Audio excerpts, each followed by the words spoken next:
সালাতে দোয়া কবুল হয়। সালাতে দোয়া কবুলের তিন জায়গা।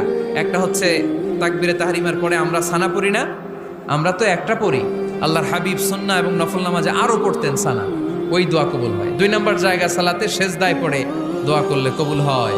আকরাবু মা ইয়াকুনুল আবদু মির রাব্বিহি ওয়া হুয়া সাজিদ ফাকসিরু ফীহি দুআ। বান্দা যখন সেজদায় লুটিয়ে পড়ে বান্দা আল্লাহর সবচেয়ে কাছে চলে যায়। তা কিন্তু বিশ্বনবী বলে সেজদাটা তোমার রবের কুদরতি পায়ের উপরে পড়েছে। সেজদায় পড়ে দোয়া করেন। সালাম ফিরানোর আগে বিশ্বনবী দোয়া করতেন, লা ইউসাল্লিমান্না আহাদুকুম হাত্তা ইয়াতাআওয়াযা মিন আরবা'a।